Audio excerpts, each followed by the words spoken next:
80, ang inyong Radio Ronda.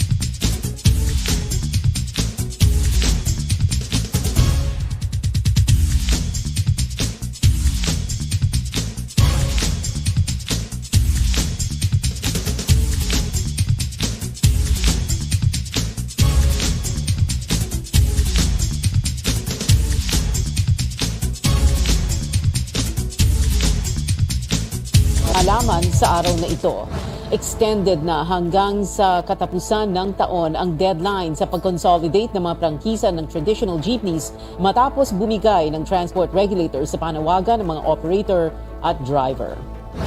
Malaysian Prime Minister Anwar Ibrahim nasa bansa na para sa 2 araw na official visit. At Filipino social media sensation na si Bretman Rock nagbalik sa bansa hindi lang bilang isang viral content creator, kundi isang author na rin. Bumigay ang transport regulator sa panawagang bigyan ng karagdagang panahon ang mga jeepney at UV express operators para pumaloob sa modernization program ng pamahalaan.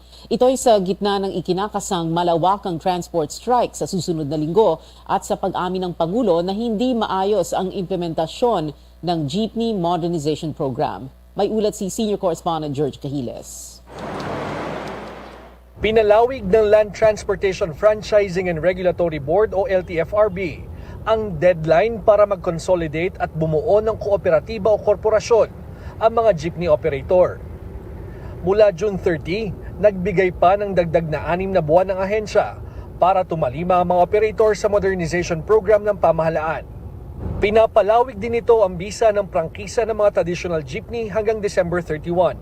Ang anunsyong ito ng LTFRB ay sa gitna ng ikinakasang transport strike ng grupong Manibela sa susunod na linggo. There is no pressure for us for the strike because more than 90% of the transport groups have signified their support to the program of the LTFRB. Bagamat kailangan daw ang PUV modernization, mismong si Pangulong Bongbong Marcos na nagsabi na hindi maganda ang implementasyon nito. Aniya, kung naaalaga ang mabuti ang isang sasakyan, pwede pa rin naman itong gamitin. Siguro kaya natin kausapin ang mga transport groups at sabihin natin, babaguhin talaga namin para hindi masyadong mabigat sa bulsa ng bawat isa. To keep the vehicle safe, sa aking palagay, dapat ang pwedeng gawin ay inspeksyonin yung mga vehicles. Kahit luma, may luma naman na maganda pa rin eh. May luma naman na pwede pang gamitin eh. So baka tignan natin. Ayon sa transport group ng Manibela, ang hiling lang nila ay mas mahabang panahon para maasikaso ang consolidation ng mga operator at makapagbuo ng sariling kooperatiba na siyang mamamahala sa mga modernong jeep na kanilang bibilhin kalaunan. Kakayanin po hanggang 1 taon para makapag-comply kami. At ready na po yun at maghihintay na lamang po siguro kami. Pero wag naman pong bawiin yung aming prangkisa. Bakit kailangan bawiin yung prangkisa namin kung kailangan lang naman kaming pagsama-samahin? Si Transportation Secretary Jimmy Bautista nakikiusap sa grupo na makipagdialogo para mapag-usapan ang mga hinaing nila.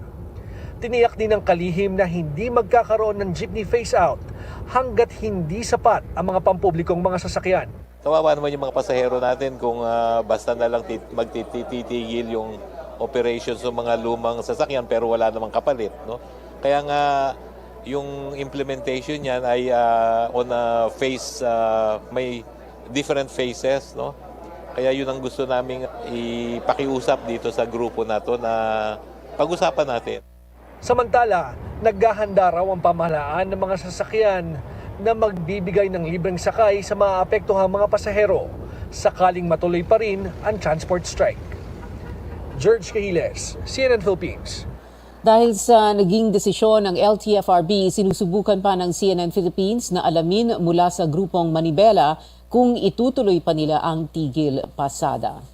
Kinokonsidera ng ilang mambabatas ang pagbibigay ng emergency powers kay Pangulong Marcos para tugunan umano ang hindi pa rin bumababang presyo ng mga pangunahing bilihin kung ano ang naging reaksyon ng Pangulo sa ulat ni Carrie Cator. Hindi raw kailangan ng special powers ng Pangulo para tugunan ang tuloy-tuloy na pagtaas ng inflation. I have already the power to declare an emergency and to control the prices of commodities. So that I don't think there is any need for more than that. That is sufficient.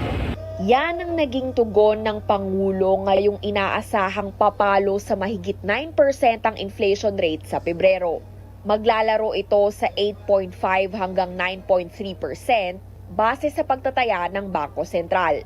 Ang dahilan ang mas mahal na presyo ng LPG, gayon din ng karning baboy, isda, itlog at asukal.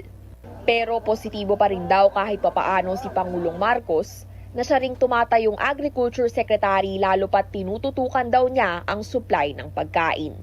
Wala tayong magagawa sa fuel, wala tayong magagawa doon sa mga iba't ibang inputs. Pero yung sa agrikultura, yung kung titignan ninyo, you disaggregate the inflation figures. Nung nakaraan, it was 28% was agriculture. Ngayon 11% na lang. So yun ang malaking bagay. Kaya meron tayong ginagawang ganito para makabawi naman doon sa pagtaas ng presyo. Kabilang sa mga programa ng gobyerno ang kadiwa outlets ng DA kung saan mas mura ang presyo ng mga bilihin dahil direkta ito mula sa mga magsasaka. Naglunsad din ng bagong urban farming project para mas mapadali ang access ng mga tao sa food supply. This program encourages our people to grow their own food and other kitchen ingredients close to home, which improves access to affordable, safe, nutritious meals every day. Nandito na sa Metro. This is a nationwide program that we have launched. And we have already 187 Kadiwa Center and at the same time urban gardens within Metro Manila. Samantala sa supply ng asukal, target daw na maibenta ang tonelalang import sa susunod na 7 hanggang 10 araw. Ani DA Senior Undersecretary Domingo Panganiban, oras na mailabas ang mga ito, posibleng bumaba sa 80 hanggang 85 pesos ang kada kilo ng refined sugar sa mga palengke. Patuloy rin naman daw ang pagbabantay ng kagawaran sa supply at presyo ng asukal sakaling muling may manghimasok ng mga trader. Carrie Cator, CNN Philippines. Bukod sa inilunsad na urban farming project sa Maynila, dumalo rin si Pangulong Marcos sa pagbubukas ng isang mega manufacturing plant sa Santo Tomas, Batangas. Ayon sa Pangulo, makakatulong ang planta na sagutin ang tumataas na demand para sa canned sardines. Inaasang 27% ng local supply insufficiency ang mapupunan nito. Dagdag din ni Ginoong Marcos, makakatulong din ito sa target ng gobyerno na palakasin ang investments para sa agri-business sector. This is one of the key targets under the 2023 to 2028 Philippine Development Plan. This will greatly contribute to our efforts in ensuring food security and making seafood more convenient to consume for families across the country, especially during times. Sa pagbubukas ng pasilidad, inaasahan ding makapagbibigay ito ng higit 1,000 trabaho. Susunod, mga labi ng nasawi sa Cessna plane crash sa Albay na ibabana mula sa Mayon Volcano. At mahigit 30 katao patay sa bangga ng 2 tren sa Greece. Magbabalik ang Newsnight.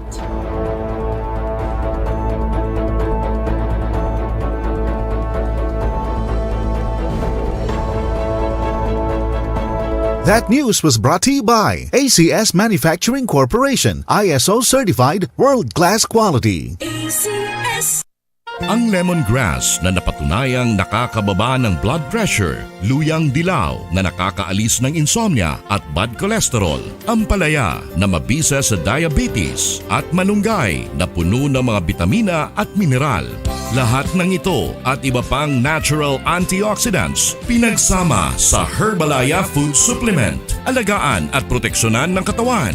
Mag-Herbalaya Food Supplement araw-araw. Herbalaya Food Supplement, ang 5-in-1 immunity booster. Herbalaya, mabibili sa inyong mga suking butika.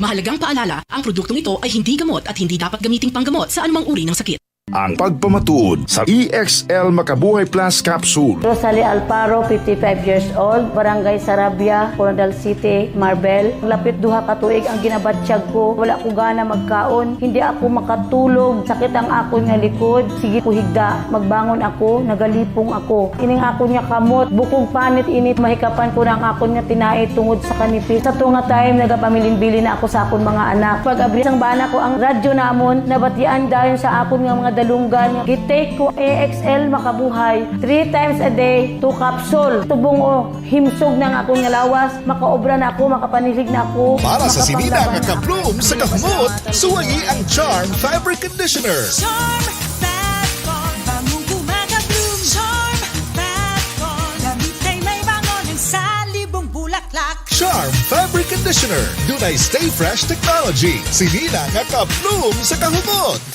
Charm Fat Con, bamong kumaka-bloom. Charm Fat Con, damit ay may bangon ng salibong bulaklak. Charm Fabric Conditioner. Manufactured by ACS Manufacturing Corporation. ISO certified, world-class quality. ACS. OT ng OT, pero ang sweldo di pa rin abot sa petsa de peligro. Mahal ng gas, pero di ka na mahal ni Labs. Alright lang yan. Cheers!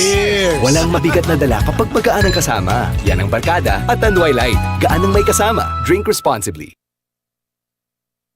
Pride Bar. Dili lang puti, kisla puti. Pagilabhan sa Pride Bar Blue, ang puting sinina mahimong Mas puti ito, mas puti ito, mas puti ito.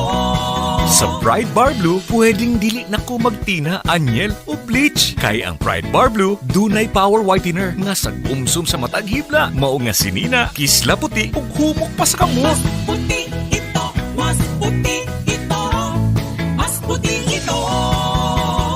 Pride Bar Blue with power whitener. Dili lang puti, kisla puti. Pride Bar, manufactured by ACS Manufacturing Corporation. ISO certified, world-class quality. ACS. Si Mommy at si Washing Machine believe sa Pride Washing Machine Detergent. Hello, Washi! Hello, Mommy! Laundry day na naman. Ready ka na sa mancha, chocolate, putik, libag? Kaya yan ang Pride Washing Machine Detergent. May triple stain-away formula. Tanggal ang makapit, madikit, at malupit na dumit mancha. Easy ang labada. Mula noon hanggang ngayon. All you need is pride. All you need is pride. Pride Detergent, manufactured by ACS Manufacturing Corporation. ISO certified, world-class quality. ACS. That news was brought to you by ACS Manufacturing Corporation. ISO certified, world-class quality. ACS. 4 ng hapon, panoorin po natin ito. Are deep, and our cultures enjoy a natural affinity to one another. As such, we spoke of further deepening our people-to-people ties through continued cultural exchanges and tourism. I acknowledge the role of the Philippine diaspora in Malaysia and their contribution to both our economies. And as founding members of the Association of Southeast Asian Nations and the Brunei, Indonesia, Malaysia, Philippines East Asian Growth Area, the Philippines and Malaysia have ASEAN centrality embedded into our regional outlooks.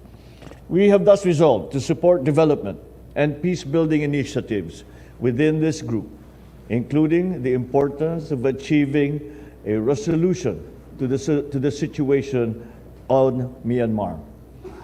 We commended the progress made towards achieving sustainable and inclusive peace in Mindanao. It is a culmination of years of effort and sincerity amongst all parties, which will soon realize the dividends of peace.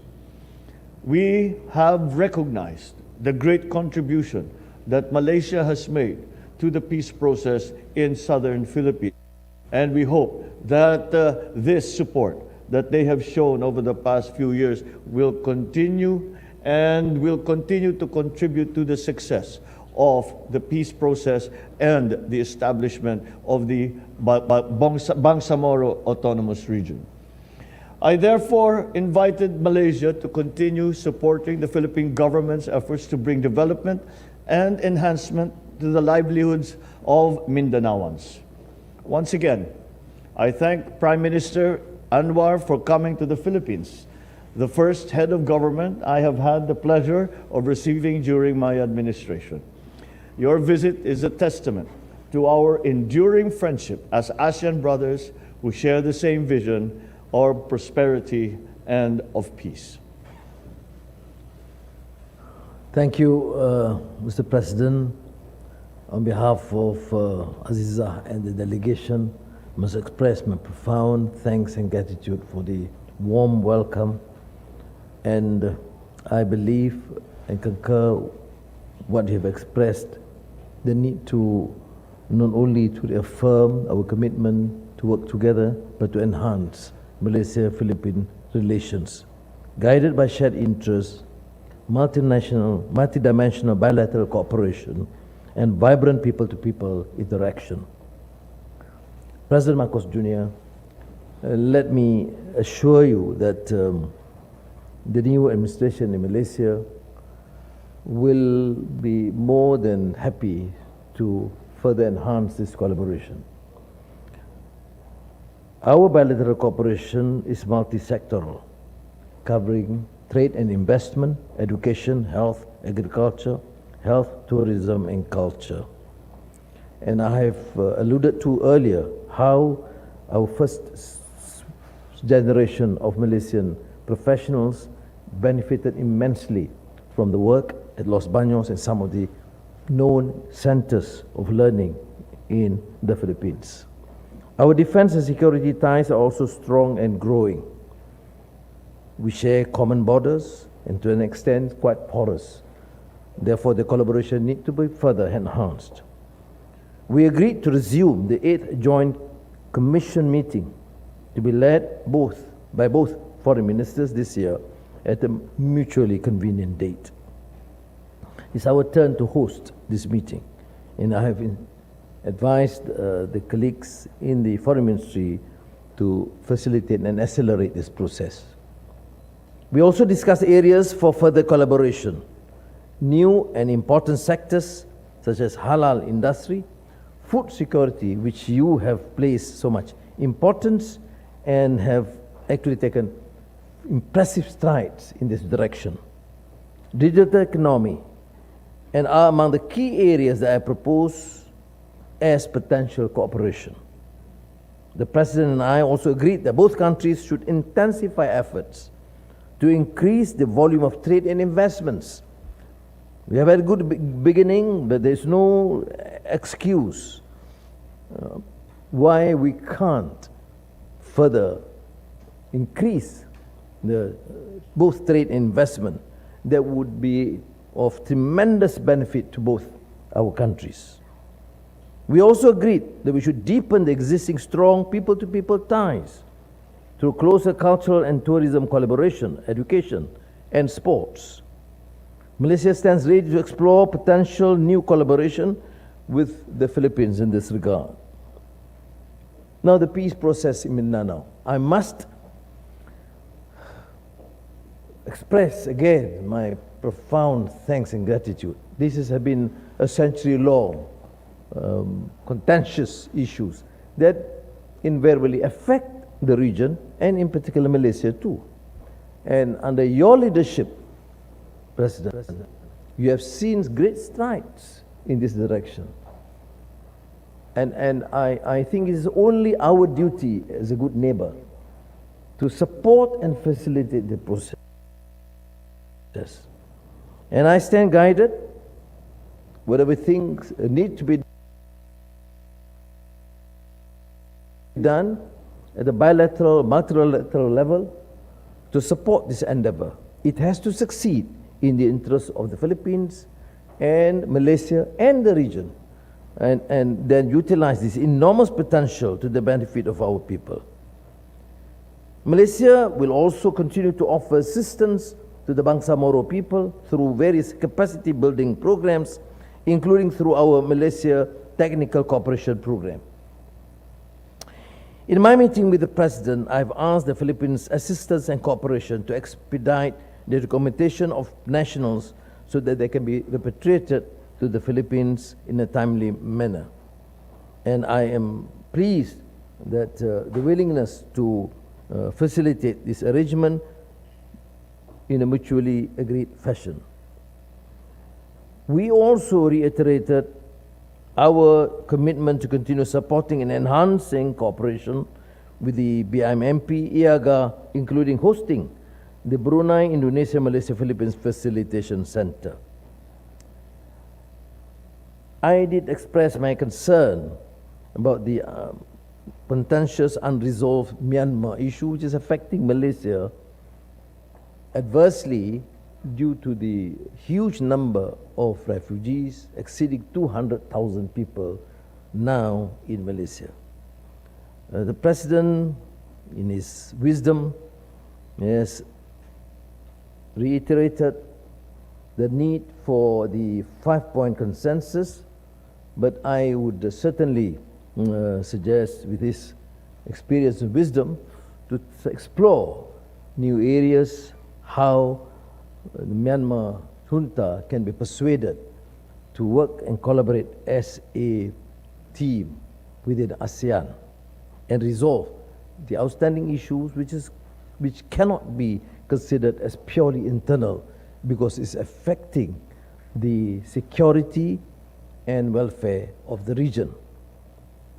We did discuss the South China Sea issue, and I shared President Marcos Jr.'s concern that due to the complexity and sensitivity of the issue, we should try and engage and take the position at the multilateral level between ASEAN so that we have a comprehensive approach and achieve an amicable resolution to this outstanding problem.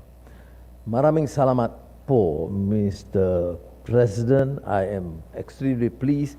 I must reiterate again that I was first here in Malacañang Palace when President Marcos was the president as the young Minister of Agriculture, and how pleased I am to be back here with Marcos Jr. Kambombong to be there. And thank you very much for this hospitality, and I'm of course deeply touched by your kind words and support. Thank you.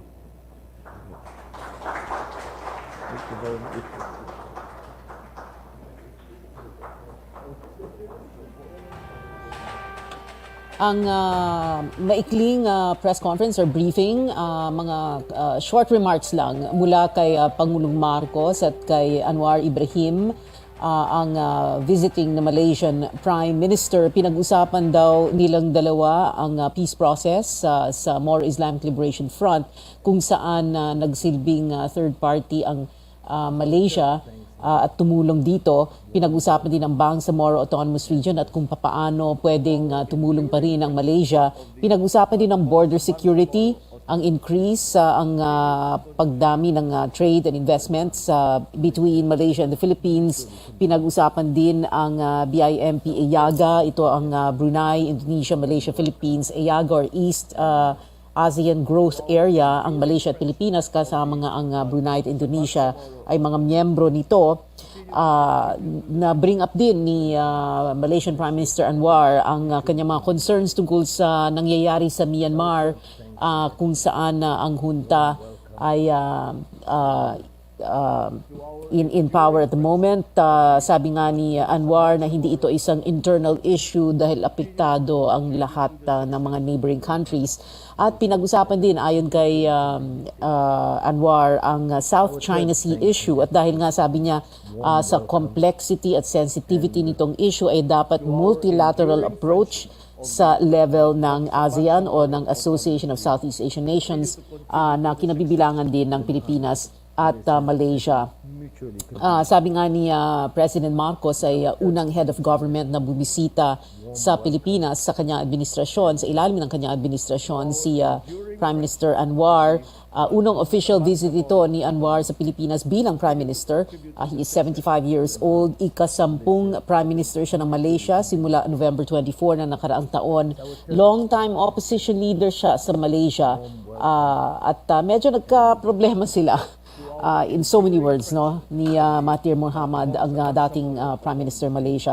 Ang CNN, ang pagka-describe kay Anwar ay sinabing 3 dekadang political journey from protege of a veteran leader, and of course referring to Mahathir Mohamad, to a protest leader, to a prisoner convicted of sodomy, to opposition leader, and now to Prime Minister of Malaysia. Ang Malaysia ay ang isa sa mga malalaking trading partners ng Pilipinas, kasama din ng Malaysia sa Asia-Pacific Trade Deal, ang RCEP, ang Regional Comprehensive Economic Partnership, na ang ating Senado ay just ratified it. At meron din po tayong isang Maharlika Investment Fund that is modeled in part after many of the world's investment funds, kabilang ang sa Malaysia. Si Anwar Ibrahim ay nandito for a 2-day official visit. Meron siyang mga public lectures and other engagements. May isa pa tayong developing story tungkol sa oil spill sa Nauhan Oriental, Mindoro. Lumawak ang pagtagas ng langis sa Balingawan Point doon sa off the waters of the town of Nauhan, kasunod ng tuluyang paglubog ng motor tanker na Princess Empress na may kargang 800,000 liters ng fuel industrial oil. Ayon sa Coast Guard natin, tinatayang nasa 6 na kilometro ang haba at 4 na kilometro ang lawak ng oil spill. Naroon pa rin ang BRP Melchora Aquino para i-assess ang oil slick at inaasahan nilang makontrol nila ito. Kaninang 3:00 ng hapon, nagsimula ang pag-spray ng oil dispersant sa area. Nakolekta ng Marine Environmental Protection Unit ang maitim at makapal na langis na may masangsang na amoy sa mga water sample. Martes nang lumayag ang MT Princess Empress mula Bataan papuntang Iloilo, sakay ang 20 crew. Bahagyang lumubog ito kahapon matapos mag-overheat at dahil sa masamang panahon sa karagatan. Sa Albay naman, naibaba na mula sa crash site ang mga labi ng 4 na kataong nasawi sa isang plane crash sa Bulkang Mayon. Higit 1 linggo nang nakakalipas, sa bawat labing nakasilid sa body bag, 20 responders ang nagsasalitan para maibaba ito mula sa 4,000 feet elevation. Kung magpapatuloy na mabuti ang panahon, gagamitin na ang aerial asset o helicopter upang mapabilis ang pagbaba ng mga bangkay sa campsite. February 19 nang namataan ang wreckage ng eroplano malapit sa crater ng bulkan.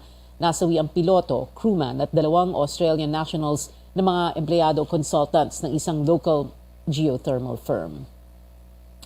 Mula sa Luzon, dumako naman tayo sa Visayas. Maayos na naihatid ang 88 pasahero sa Cebu City matapos ma-stranded ng halos 1 araw sa karagatan. Ayon sa mga otoridad, sumadsad ang roll-on, roll-off o RoRo vessel na MV Starlight sa gitna ng Camotes Island sa Cebu at Ubay sa Bohol kahapon.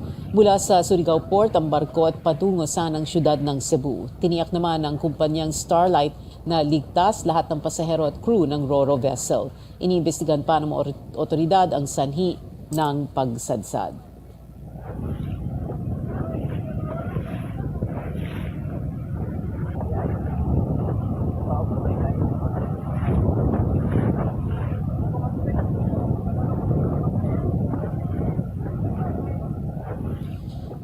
Kinwestiyon ng ilang senador kung bakit lahat ng 4 na dagdag na Enhanced Defense Cooperation Agreement sites ay ilalagay sa Northern Luzon. Pangamba ng mga mambabatas, baka maipit ang Pilipinas sa nagkakainitang China at Taiwan na suportado ng Estados Unidos. Nanawagan rin ang Cagayan Provincial Government na huwag maglagay ng foreign forces sa probinsya. Magulat si Amor Santos. Umalma ang ilang senador sa posibilidad na sa Northern Luzon ilagay ang mga bagong sites ng Enhanced Defense Cooperation Agreement o EDCA.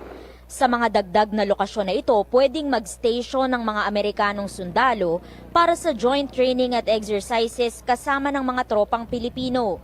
Tanong ni Senador Amy Marcos, chairperson ng Senate Committee on Foreign Affairs, bakit malapit sa Taiwan ang bagong EDCA sites? Baka raw maipit ang Pilipinas sa gitna ng away ng China at Taiwan, lalo't suportado ng Amerika ang Taiwan. What is our fight with Taiwan? I don't understand. No, ma'am. I'm So not why are we saying- doing all the military exercises in northern Luzon a stone's throw or at least a boat ride away from Taiwan? Then clearly, the new expanded EDCA is addressing the escalation of tensions in the Taiwan Straits, not Philippine interests in the West Philippine Sea. We are therefore going to fight for another country, the United States. Sa isang panayam noong Nobyembre, inanunsyo ng nooy AFP Chief Bartolome Bacaro ang bagong EDCA sites sa Cagayan, Palawan, Zambales at Isabela. Pero giit ni Defense Secretary Carlito Galvez, wala pang nilalabas na opisyal na lokasyon ang gobyerno. Ongoing daw ang mga negosasyon at pwede pang mabago. The sense of Governor Mamba, of Governor D, of Governor Manotoc, and myself is that, in fact, Northern Luzon seems to be the location indicated by both the Americans and our own military. That's the site of the Balikatan exercises, Madam. For the Balikatan and not yes. the EDCA. Not necessarily, Madam. We believe yung Northern Luzon, hindi pa tayo nagbabalikatan exercises dito sa area na to. Matindi ang pagtutol ng lokal na pamahalaan ng Cagayan sa pagtatayo ng EDCA site sa kanilang probinsya dahil sa takot na madamay sila sakaling magkagirian ng China at Estados Unidos sa Taiwan. Pero sabi ni Senate President Mig Zubiri, mas mabuti nang malapit sa Pilipinas ang kaalyado nito. Yun lang po, pakiusap namin. No foreign forces in Cagayan. Yun lang po. We will have sleepless nights. Pag ganyan po, kami po yung pinakamalapit. Tatamaan po kami kahit na anong mangyari. Let's put it this way, kung may mangyari sa Taiwan at papasukan ng China ng Taiwan, sigurado kasali din ang Pilipinas dyan. You have to remember, we have almost 300,000 Filipinos living in Taiwan. We also need a staging point to rescue our compatriots from Taiwan. Paalala naman ni Senate Minority Leader Coco Pimentel, hindi nasakop ng pagtutulungan ng Pilipinas at Estados Unidos sa ilalim ng Mutual Defense Treaty ang kagustuhan ni numang bansa na depensahan ang ibang teritoryo. Pag-isipan natin mabuti ito because I'm a chess player and I know the use of a pawn, which you sacrifice pawns, Madam Chair. Kaya mag-ingat po tayo rito.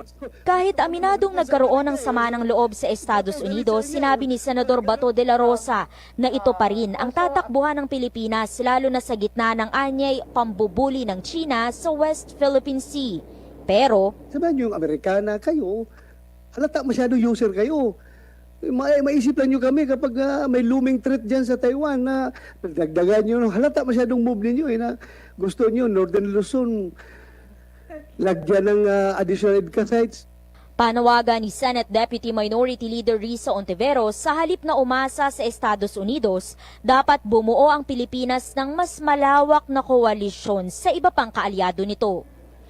Amor Santos, CNN Philippines. Abangan, kilala si Pinoy content creator Bretman Rock para sa kanyang viral YouTube videos at TikToks pero mukhang handa na rin siyang magpakita gilas sa pagsusulat.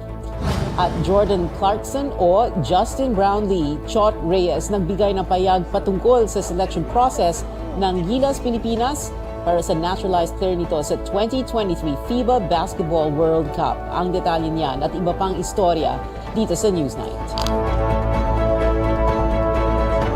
That news was brought to you by ACS Manufacturing Corporation, ISO certified world-class quality. ACS.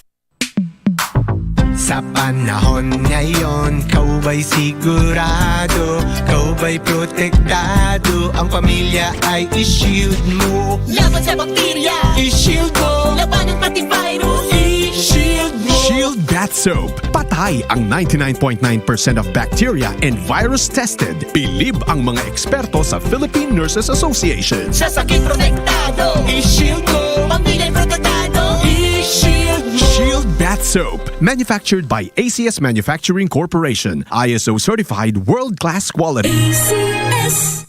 Masakit ba ang iyong ulo at katawan dahil sa sobrang trabaho at iba't ibang stress sa buhay? Sandali, mag-break ka muna. Hindi lang simpleng break, mag-Herbalaya break ka muna. Hinga ng malalim at imasahe ang ulo at katawan gamit ang Herbalaya Liniment Oil. Sa sakit ng ulo at katawan, dito na tayo sa subok na, dekalidad at siguradong ligtas. Herbalaya, amoy na kaaya-aya, sa bawat pahid ay ginhawa. Mabibili sa mga botika at grocery stores sa inyong lugar. Also available in roll-on and cream. Ang buhay ay masaya pag ang hugasin ay easy, lalo na sa masebong kaldero at kawali. Kaya mag-Smart Dishwashing Paste, pang heavy-duty hugasin. Ang galing, galing, galing. Smart! Yan ang Smart Dishwashing. May double tanggaling formula, tanggal galingan sebo at bakterya. Kaya ang Smart #1 dishwashing paste. Ang galing, galing, galing. Smart! Yan ang Smart Dishwashing. Smart Dishwashing Paste, manufactured by ACS Manufacturing, ISO certified, world-class quality. Star Wax, Wax. Star Wax, Star Wax, Wax. Always remember, sa paglinis, pakitawin ang sahig. Mrs. Star Wax, Wax. Kitang na to the max. Star Wax ang #1 floor wax. Dunay waterproof formula. Bisan yaman ng tubig, mabalik ka sinamang sa loob. Star Wax, Wax. Kitang na to the max, max, max. Star Wax floor wax. Manufactured by ACS Manufacturing Corporation. ISO certified world-class quality. Ani ang usa sa mga nakasulay o gamit sa iBerry. Ko si Rinaldo Modesto, 59 anyos, usa ko kakusyonero sa una. Tungod sa kabiti ko karon, di na ko klaro kayo sa primero. Dugay nagyudi ay ning sakit nimo. Luha-luha, o katol, mata, ugatakin, o di mo kita sa lutoon. So, sa pagkakaroon, unsa nang imong paminaw sa sigig gamit sa iBerry? Tanaw ko, ang arang, kita na ko karon, kita na ko, di na ko bangga-bangga. So, imo lang nigipadayon ang pag-inom? Ito, sige, take iBerry. Okay naman, tuloy na yun akong iBerry. The best yung iBerry, matry na ko.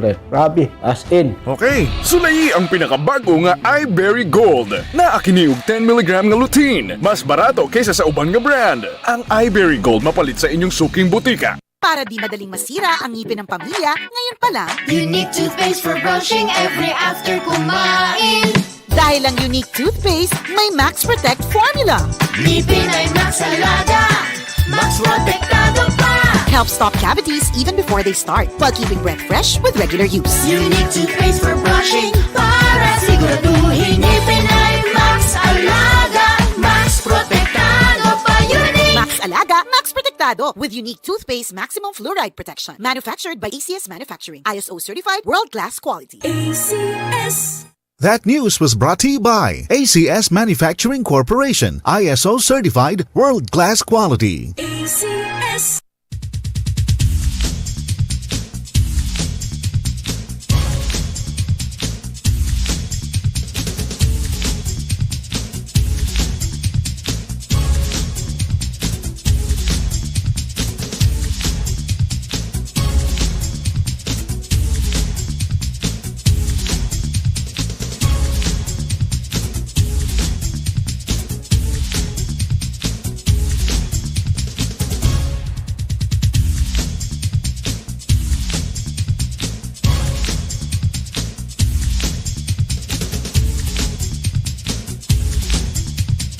Formulang nagpapalakas ng katawan, Doc F. Fulvic Minerals, food for the cell. Ako dugay na gud naga-ning product sa Doc Alternativo kay murag mo nakita na ako na nakangay sa akong panlawas wag gyud mo gamit adtong mga kuan gyud synthetic na tambal. No, basta nga kung gikuan nga kuan kining Fulvic gyud kaluoy sa Dios bago pa man gyud ko nagpa medical check up normal man tanan. Ako si Elizar Lagondino, taga-Tandag City, Surigao del Sur. Pruweba sa kaepektibo ng Fulvic Minerals ng Doc Alternativo. Ang Fulvic Minerals exclusive na mabibili sa Doc Alternativo branch. Sa Surigao City, matatagpuan sa Amat Corner, Sarveda Street, AY Tandan Building, Surigao City. Sa Cantilan Branch, matatagpuan sa Orialaneda Street, Jessa Iparagere Building, 2nd floor, Linintian, Cantilan, Surigao del Sur. Aniana sa Surigao City, ang giatangan ng masa. Vintage Eye Care, ang optical ng masa. Abri na karon sa San Nicolas Street in front of Centrotel City Suites and beside Old PNB Bank. Vintage Eye Care, ang optical ng masa. Free eye checkup, free frame, lente lang ang bayaran. Free Jollibee for every single purchase of complete eyeglasses worth of 1,000 pesos above, plus up to 50% discount on selected frames. Vintage Eye Care, ang optical ng masa, sa Nicolas Street, Surigao City. Per DTI permit, R. Caraga-SDN 15, series of 2022. Labi ito sa isang bakanting lote. According sa statement ng witness, dito isinakay yung ating victim at papunta pa lang ng Binyan, dito na siya sinakay. Tapos yung after ng initiation rites, dito din siya sinakay at dito siya binawian ng buhay sa sasakyan na ito. Kaya napa-issue natin ng search warrant yung bahay niya para makuha natin itong sasakyan tsaka yung paddle na ginamit. February 20 nang i-report ng pamilya sa Lilik na nawawala si John Matthew. Ito'y 2 araw matapos niyang magpaalam na dadalo siya sa initiation rites ng sinalihang fraternity na Tau Gamma Phi sa Laguna. Sa tulong ng tip mula sa isang witness, natagpuan ng mga otoridad ang katawan ng biktima na puno ng bugbog at halos hindi na makilala. During our investigation, we have identified na yung mga kasama doon sa hazing and officers ng fraternity sa Adamson University. Yung isa doon, yung pinaka-presidente nila, siya yung nagturo kasi kasama siya sa naglibing. Actually, kasama siya sa naglibing, siya yung nagturo kung saan nila inilibing ito sa Imus Cavite. Kaya natin natagpuan. Napangalanan lamang si John Matthew nang kumpirmahin ito ng kanyang kapatid. Tinitingnan ngayon kung ang pagkamatay ng biktima ay bunsod ng tinamu nitong mga palo sa hazing na kasali sa initiation rites. Ayon sa pulis, na-identify na nila ang 17 kasama sa initiation rites. 6 sa mga ito ay inimbitahan na, habang may mga naaresto dahil sa kasong obstruction of justice. Muling ipinaalala ng mga otoridad na mahigpit na ipinagbabawal na ang nakasanayang hazing tuwing may mga bagong miyembro sa mga fraternity. Meron tayong anti-hazing law, yung Republic Act 8049, at ang penalty nga niyan habang buhay na pagkakulong. Dito sa pagpapatupad ng anti-hazing law, dapat dito katuwang natin yung mga school officials at katuwang din natin yung pamilya ng ating mga estudyante. No? Kasi papasok lang ang PNP dyan pag may violation of law na. Yung preventive niyan more on nandun sa mga school officials sapagkat yung mga fraternity natin most open sa loob ng premises ng ating mga eskwelahan. Sa isang pahayag, sinabi ng Adamson University na magsasagawa ito ng sariling investigasyon. Samantala, nagpahayag naman ang Tau Gamma Phi Fraternity na kinukondena nito ang lahat ng uri ng karahasan. Siniguro rin itong sumusunod ito sa batas.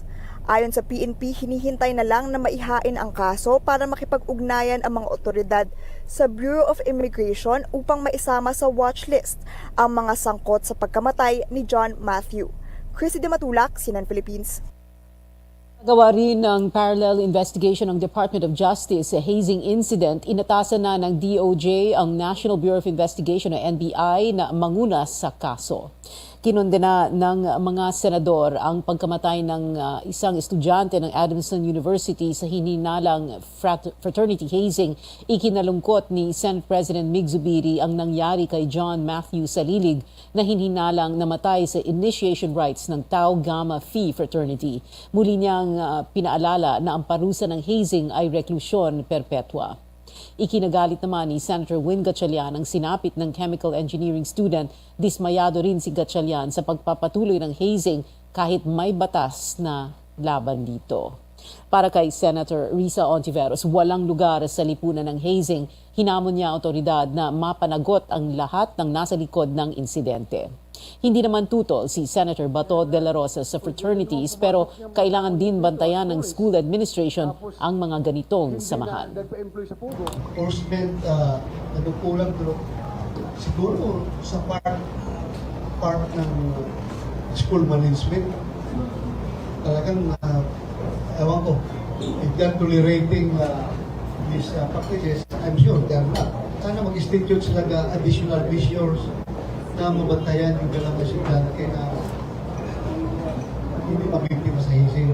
I'm not for banning fraternities, but siguro yung fraternity themselves should police their ranks and the school administration, very crucial. Kasi ang police naman, the police cannot be around every square inch of the territory.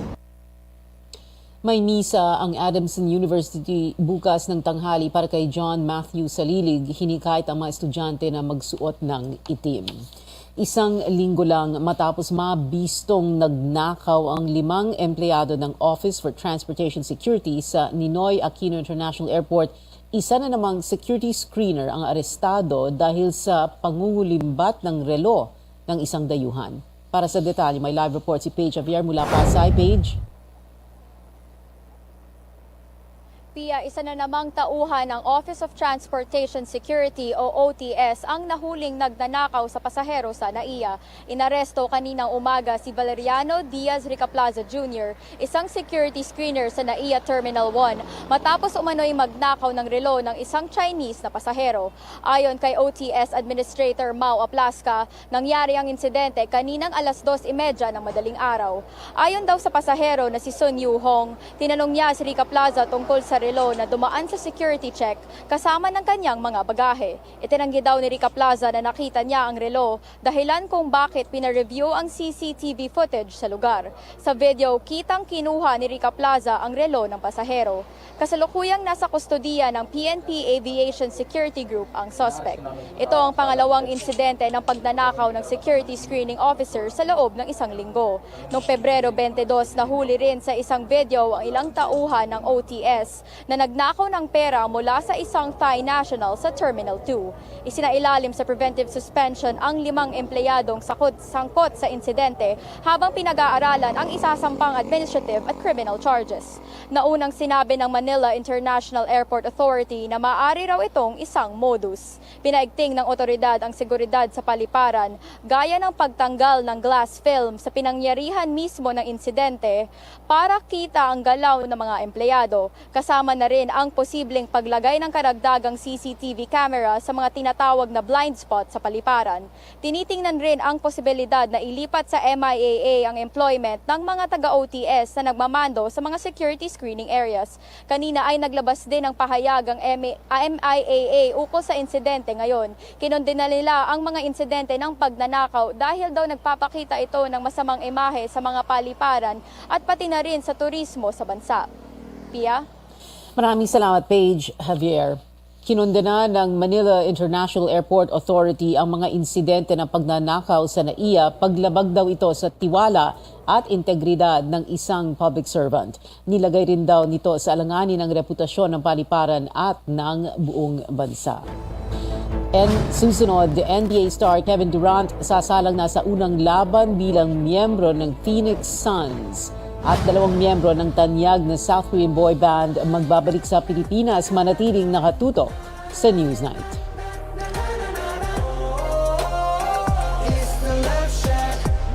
Biologic Systems Computer Center. Nagpahibalo sila nga modawat nag home credit applications kung ikaw gusto mo palit og laptop, desktop, magpa-build o gaming PC, printer, suguban pang IT products. Pwede na pinagi sa home credit. Apply na karon dayon sa Biologic Systems Computer Center diya sa Maydayan Magallanes and Ela Service Center dito sa Maydayan Himina ning syudad sa Surigao.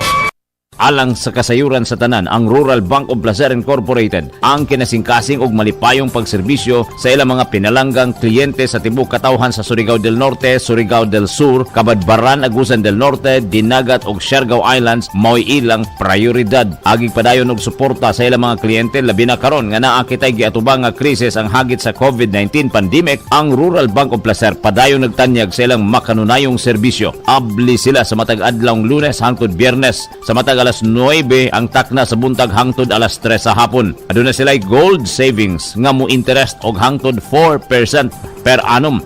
Sulod sa 180 ngadto sa 360 ka adlaw nga deposit term.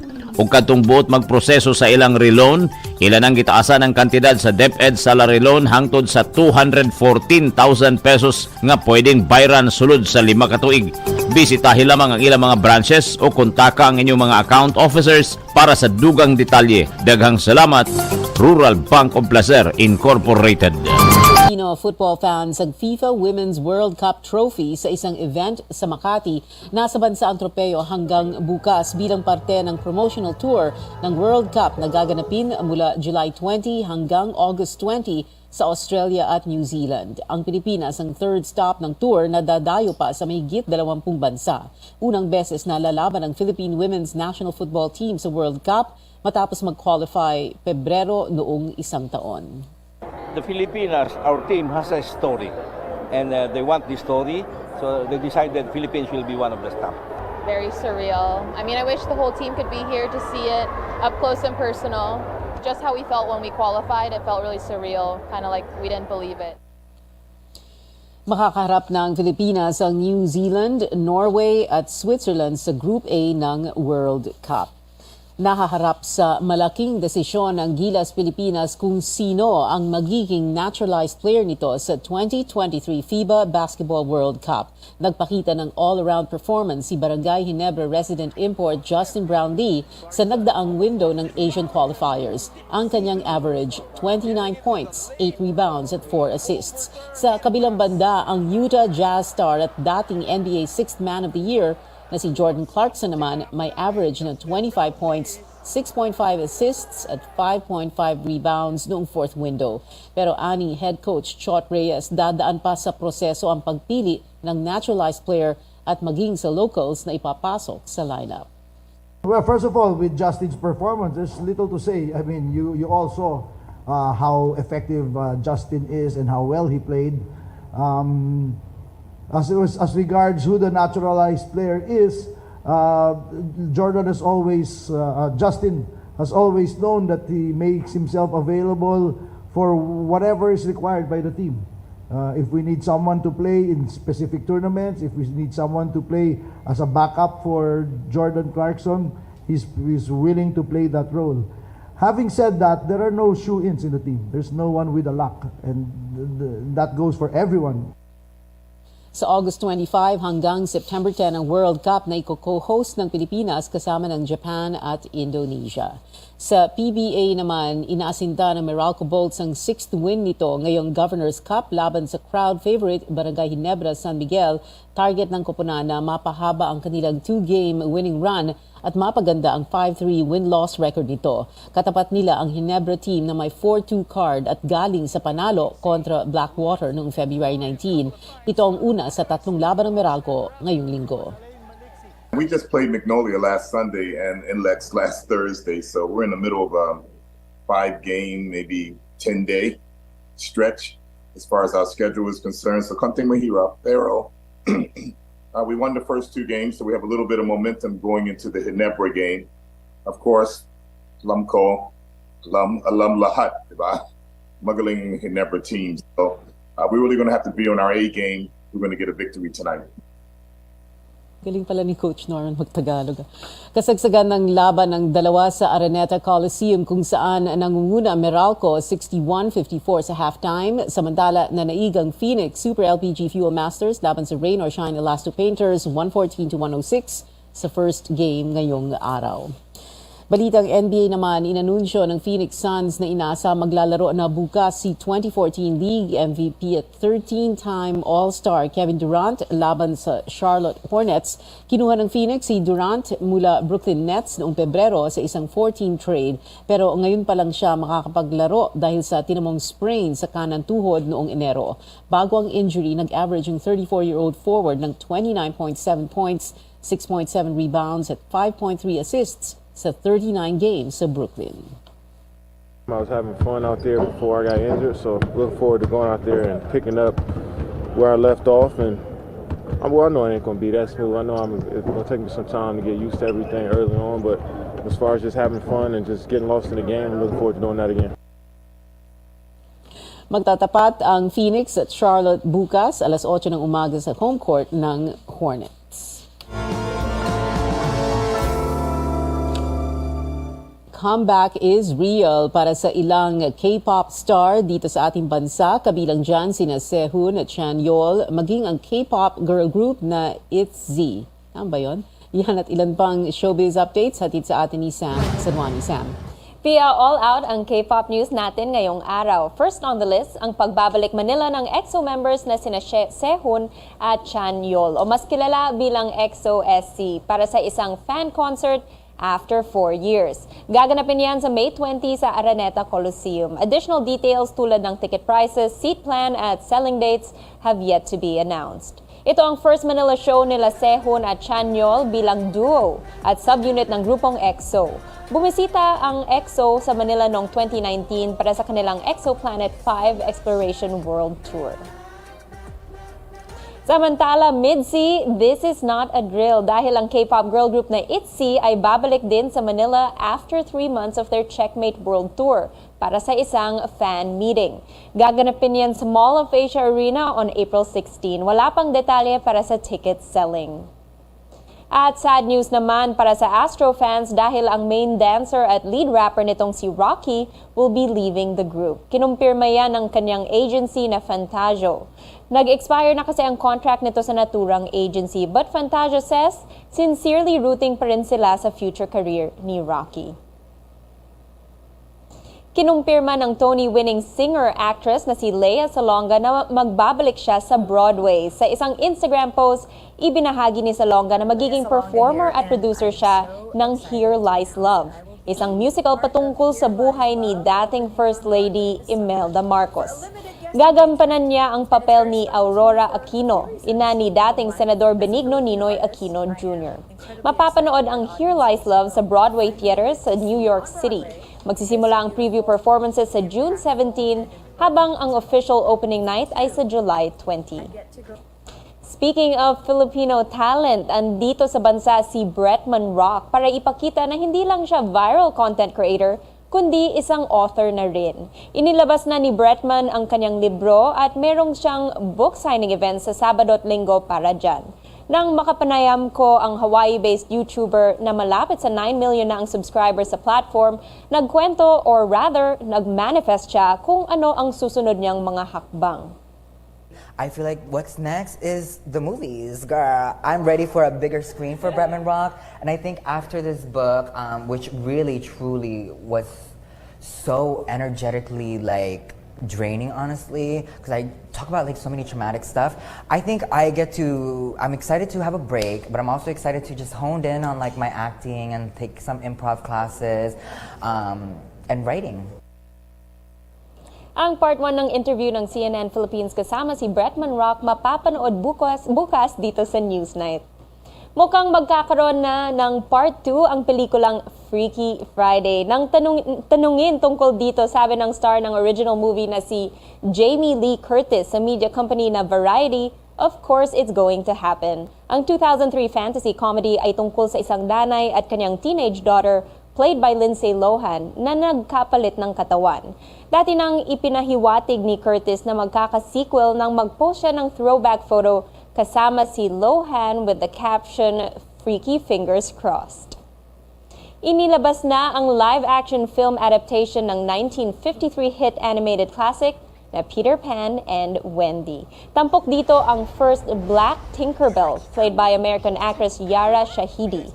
May mga changes din daw pagdating sa remake nito. For one, ang grupo ng Lost Boys ay may kasamang babae. Gagampanan ni British actor Alexander Maloney ang role ni Peter Pan, habang ang American actress at model na si Ever Anderson ang gaganap bilang Wendy. Ang English actor na si Jude Law naman ang gaganap bilang Captain Hook. Here's a look. It's home.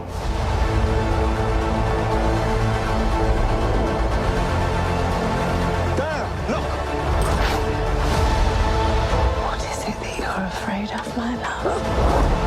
Perhaps I don't want to grow up.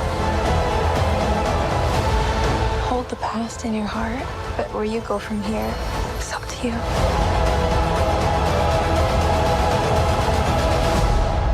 Wendy, Moira, Angela, darling. Where is Peter Pan? Ipapalabas ang Peter Pan and Wendy exclusively sa Disney Plus sa April 28. At yan ang updates para sa Showbiz Spotlight at Screen Time para sa araw na to. Balik sa iyo, Pia. Maraming salamat sa iyo, Sam Zadwani. At yan ang mga kailangan ninyong malaman ngayong Miyerkules, March 1, 2023. Magkita-kita ulit tayo mamayang alas 8 sa Politics as Usual. At bukas, dito pa rin sa CNN Philippines. Ako si Pia Ontiveros. At ito ang Newsnight. RPN